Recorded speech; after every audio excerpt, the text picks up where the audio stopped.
नमस्कार, आप देख रहे हैं एमएजेपी न्यूज। एमएजेपी न्यूज में आज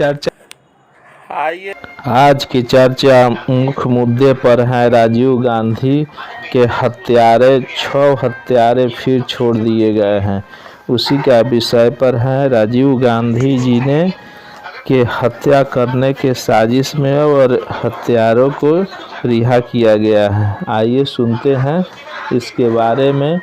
न्याय से उदारता। पूर्व प्रधानमंत्री राजीव गांधी जी के हत्या में सम्मिलित 6 अपराधियों को 3 साल से ज़्यादा जेल में 30 साल से ज़्यादा जेल में रखने के बाद अंततः रिहा कर दिया गया है। रिहाई को बाकायदा लंबे समय से चली आ रही थी, क्योंकि तमिल राजनीति में भी रिहाई के पक्ष में कमोबेश माहौल लगातार बना हुआ था। अपराधी भी वर्षों से सजा भुगतने के बाद लगातार माफ़ी मांगते आ रहे थे। खास बात यह है कि इन अपराधियों ने जेल में अपनी ज़िंदगी को बिगाड़ने नहीं दिया, बल्कि सकारात्मक रूप से अपने विकास में लगे रहे। राहुल गांधी और प्रियंका गांधी भी उनसे मिले थे, माफ़ी के पक्ष में अपनी भावना प्रकट की थी।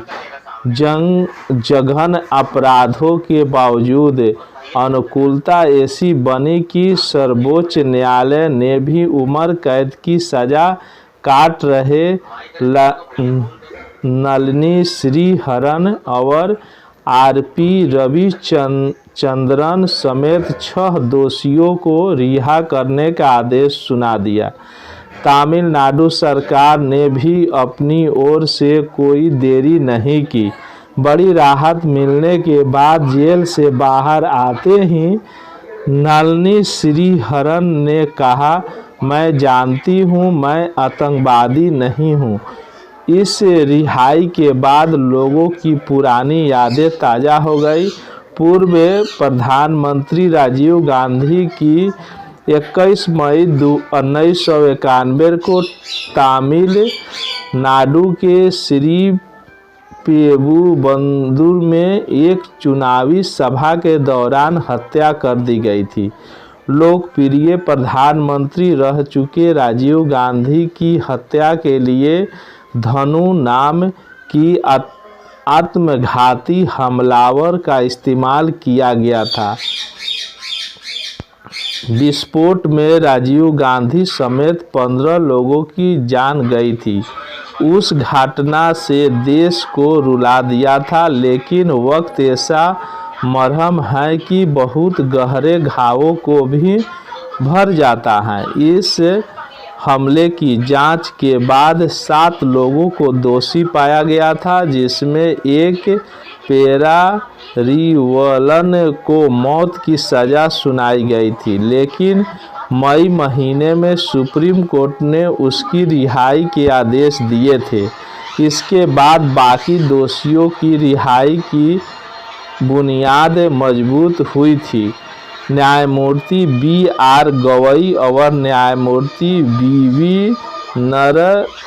नगरत्ना की पीठ ने स्पष्ट कर दिया कि एक सजायता पेरारीवलन के मामले में किया गया फैसला बाकी दोषियों पर भी लागू होता है।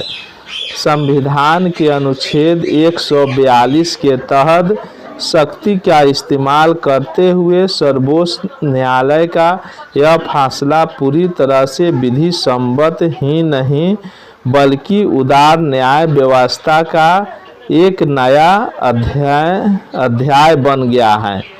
यह फैसला एक तरह से प्रयोग भी है। जो लोग अच्छे आचरण के आधार पर छूटते हैं, उन्हें आगे भी अपने आचरण को भारतीय कानून व्यवस्था के अनुरूप रखना होगा। यह भारतीय व्यवस्था की उदारता है कि बहुत जघन्य अपराध में सम्मिलित दोषियों को भी रिहा कर दिया गया है।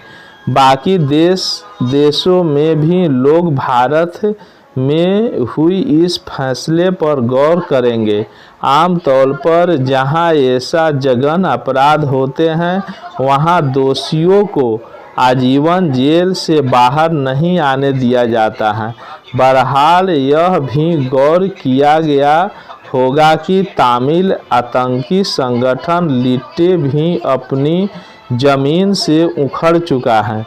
लिट्टे अगर आज सक्रिय रहता तो शायद भारत में यह रिहाई मुमकिन नहीं होती। लिट्टे निरपराध लोगों का खून नहीं बहा रहा है बल्कि नलिनी इत्यादि के प्रति सहानुभूति को जगह मिल गई है। हालांकि अदालतों को सावधान रहना होगा कि यह फैसला अपवाद ही रहे, नजीर न बन जाए। किसी भी पूर्व अपराधी को जेल से छोड़ते समय यह आश्वासन 16 आना जरूरी है कि अपराध को फिर दोहराया नहीं जाए और न समाज के लिए संकट पैदा किया जाए। न्याय उदारता से हो पर उदारता का कभी दुरुपयोग नहीं किया जाए। यह सब लिट्टे के द्वारा युवा प्रधानमंत्री राजीव गांधी के हत्या में सम्मिलित होने की थी। पूर्व प्रधानमंत्री राजीव गांधी के हत्यारों की रिहाई का कांग्रेस ने विरोध किया है। कांग्रेस ने पूर्व प्रधानमंत्री राजीव गांधी हत्याकांड में दोषियों के रिहाई के सुप्रीम कोर्ट के फैसले को पूरी तरह अस्वीकार्य करार दिया है। पार्टी का कहना है कि दोषियों की रिहाई ने देश को चेतना को झकझोर दिया है। इसके साथ पार्टी ने कहा कि वह इस मामले में अपने कानूनी अधिकारों का इस्तेमाल करेगी। कांग्रेस प्रवक्ता अभिषेक मनु सिंघवी ने कांग्रेस मुख्यालय में कहा कि यह मामला देश की संप्रभुता से जुड़ा है। यह पूर्व प्रधानमंत्री की हत्या की गई है, इसलिए इस मामले को आम अपराध के तौर पर नहीं देखना चाहिए। उन्होंने कहा कि पार्टी कानूनी विकल्पों का इस्तेमाल करेगी। राजीव गांधी की हत्या के लिए आत्मघाती बम हमले में जान गंवाने वाले और घायलों के लिए न्याय कहाँ है? यह सवाल एक सेवानिवृत्त महिला पुलिस अधिकारी अनुसुईया डायरी अर्गेस्ट ने किया। अर्नेस्ट तब पुलिस उप निरीक्षक के पद पर कार्यरत थी।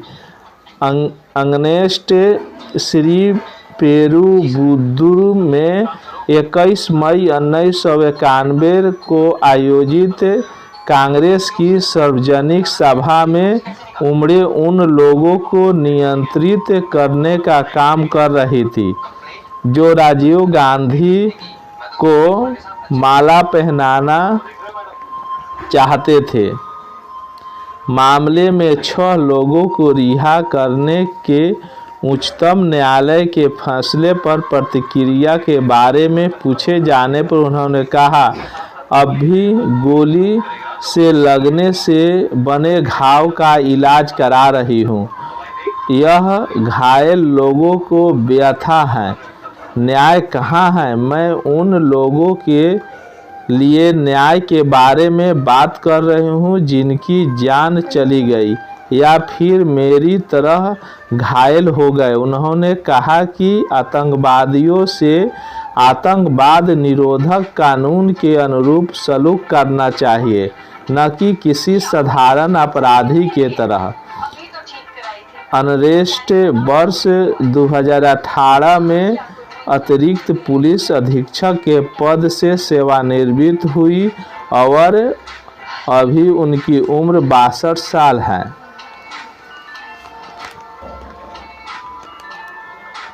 21 मई 1991 को राजीव गांधी की तमिलनाडु में हत्या कर दी गई। पेरारीवलन की रिहाई फैसले का आधार बनी। सुप्रीम कोर्ट ने संविधान के अनुच्छेद 142 के तहत शक्ति का प्रयोग करते हुए 18 मई को पेरारीवलन को रिहा करने का आदेश दिया था। वह फैसला 6 दोषियों की रिहाई के आधार बना। नलिनी बोली, शुक्रिया। नलिनी श्रीहरन ने मीडिया से बातचीत में कहा कि आतंकवादी नहीं हूं, मैं पिछले 32 साल से जेल में बंद थी और ये मेरी कोर्ट के फैसला को स्टालिन अदालत के आदेश पर तमिलनाडु के मुख्यमंत्री एस.के. स्टालिन ने कहा, शीर्ष कोर्ट के फैसले का स्वागत करता हूं। नियुक्ति किए गए राज्यपाल को चुनी हुई सरकार के फैसलों को नहीं बदलना चाहिए। और आइए देखिए, राजीव गांधी एक युवा नेता थे जिनका असमय निधन आतंकवादियों द्वारा हत्या कर दी गई थी, जो बहुत दुखद है आज के समाज में। और राजीव गांधी के हत्यारे से सोनिया गांधी और भी मिली थी। लिटे निरपराध लोगों को खून नहीं बहा रहा, इसलिए नलिनी इत्यादि के प्रति सहानुभूति को जगह मिल गई। लेकिन यह फैसला अपवाद ही रहे, नजीर न बन जाए। ऐसा अपराध में सभी को दोषियों को छोड़ना एक बहुत बड़ा दुखद बात है। कांग्रेस के द्वारा पूर्व प्रधानमंत्री राजीव गांधी की हत्या में सम्मिलित 6 अपराधियों को 30 साल से ज़्यादा जेल में रखने के बाद अंतर रिहा कर ही दिया गया। रिहाई की वकायदा लंबे समय से चली आ रही थी, क्योंकि तमिल राजनीतिक में भी रिहाई के पक्ष में कामोबेश माहौल लगातार बना हुआ था। अपराधी भी वर्षों से सजा भुगतने के बाद लगातार माफ़ी मांगते आ रहे थे। खास बात यह है कि इन अपराधियों ने जेल में अपनी ज़िंदगी को बिगड़ने नहीं दिया, बल्कि सकारात्मक रूप से अपने विकास में लगे रहे। राहुल गांधी और प्रियंका गांधी भी उनसे मिले थे, माफ़ी के पक्ष में अपनी भावना प्रकट की थी। जघन्य अपराध के बावजूद अनुकूलता ऐसी बनी कि सर्वोच्च न्यायालय ने भी उम्र कैद की सज़ा काट रहे नलिनी श्रीहरन और आर.पी. रविचंद्रन समेत 6 अपराधियों को रिहा करने का आदेश सुना दिया। तमिल सरकार ने भी अपनी ओर से कोई देरी नहीं की। बड़ी राहत मिलने के बाद जेल से बाहर आते ही नलिनी श्रीहरन ने कहा, मैं जानती हूँ मैं आतंकवादी नहीं हूँ। इस रिहाई के बाद लोगों की पुरानी याद ताज़ा हो गई है। पूर्व प्रधानमंत्री राजीव गांधी की हत्या 21 मई 1991 को तमिलनाडु के श्री पेरुबदूर में एक चुनावी सभा के दौरान हत्या कर दी गई थी। लोकप्रिय प्रधानमंत्री रह चुके राजीव गांधी की हत्या के लिए धनु नाम की आत्मघाती हमलावर का इस्तेमाल किया गया था।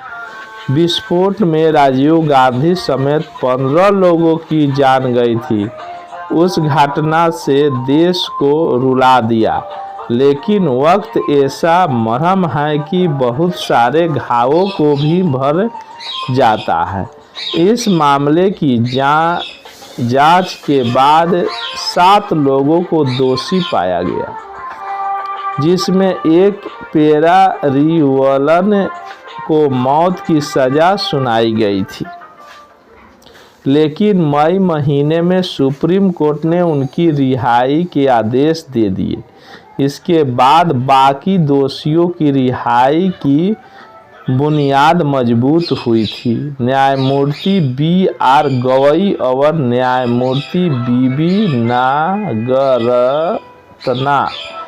की पीठ ने स्पष्ट कर दिया कि एक सजायाफ्ता पैराविलन के मामले में रिहा किया गया फैसला बाकी दोषियों पर भी लागू होता है। संविधान के अनुच्छेद 142 के तहत शक्ति का इस्तेमाल करते हुए सर्वोच्च न्यायालय का यह फैसला पूरी तरह से विधि सम्मत ही नहीं बल्कि उदार न्याय व्यवस्था का एक नया अध्याय बन गया है। पर यह फैसला एक तरह से प्रयोग भी है। जो लोग अच्छे आचरण के आधार पर छूटते हैं, उन्हें आगे भी अपने आचरण को भारतीय कानून व्यवस्था के अनुरूप रखना होगा। यह भारतीय व्यवस्था की उदारता की बहुत जघन अपराध में सम्मिलित दोषियों को भी रिहा कर दिया गया है। बाकी देश में भी लोग अपराध में हुए इस फैसले पर गौर करेंगे। आमतौर पर जहां ऐसे जघन अपराध होते हैं, वहीं दोषियों को आजीवन जेल से बाहर नहीं आने दिया जाता है। बहरहाल यह भी गौर किया गया होगा कि तमिल आतंकी संगठन लिट्टे भी अपनी जमीन से उखड़ चुकी है। लिट्टे अगर आज सक्रिय रहता तो शायद भारत में यह रिहाई मुमकिन नहीं होती। लिट्टे निरपराध लोगों का खून नहीं बहा रहा, बल्कि अदालतों को सावधान रहना इसलिए नलिनी खून नहीं बहा रहा है, इसलिए नलिनी इत्यादि के प्रति सहानुभूति को जगह मिल गई। नाजिर न बन जाए। हालांकि अदालतों को सावधान रहना होगा कि यह फैसला अपवाद ही रहे, नाजिर न बन जाए।